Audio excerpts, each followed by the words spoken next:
This morning I'm going to make some shepherd's cottage pie, and this is kind of a multi-step deal. And you're going to need something to measure small quantities of water, like 3 ounces and 2 ounces. So usually I'm just used to adding a cup of water to something, or 2 cups, and it's pretty easy. But yeah, I'm just going to go ahead and get this started. This is the potato and cheese mixture, and I added 3 ounces of cool water to it, and then I gotta let that sit for a bit, and I'm gonna add 2 ounces of hot water.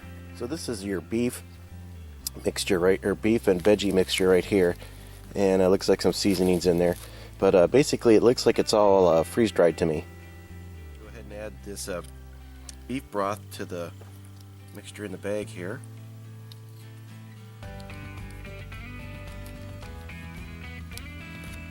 And an interesting thing is these potatoes have kind of gelled right into a solid thing. You know, they'll loosen up once I put some hot water in there.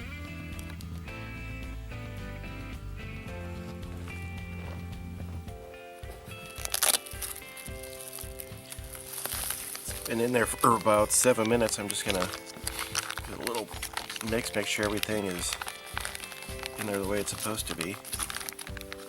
Plenty hot.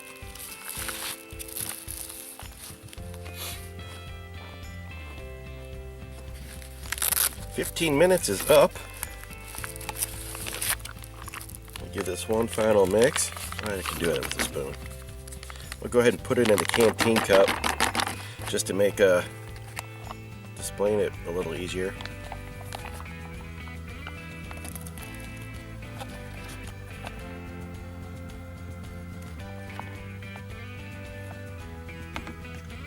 That looks pretty good. Got some carrots in here. Little beef chunks, corn, peas. I think it up pretty decent to a nice consistency. Alright, I'm gonna give my potatoes a little massage.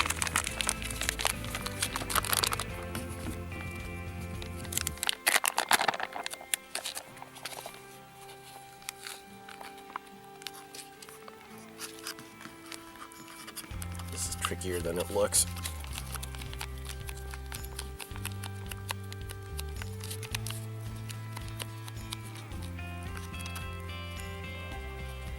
Looks like I'm leaving some potatoes in there. Anyhow,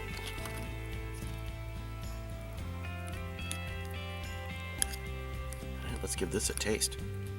All right, let's excuse me, give this a taste. Get some of the beef and taters together.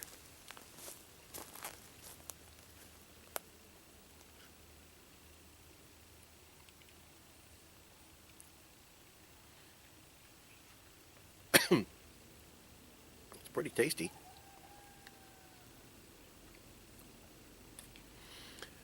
Kind of has a strange artificial taste to it. It's super salty.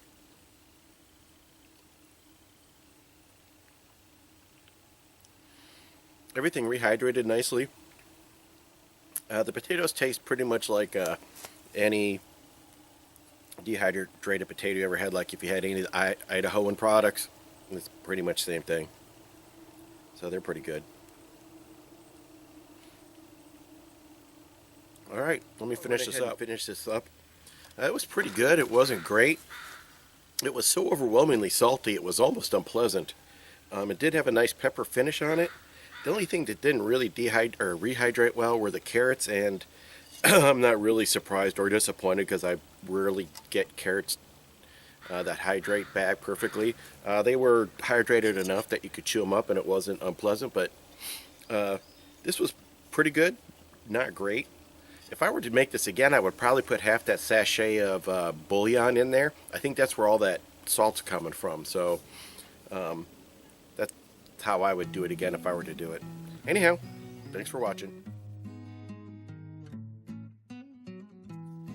So in my pursuit of making my own dehydrated kind of camp meal, thought I'd take a look at the Mountain House, and that's their ingredient list, which is pretty easy. And that's what it looks like all spread out in a pan.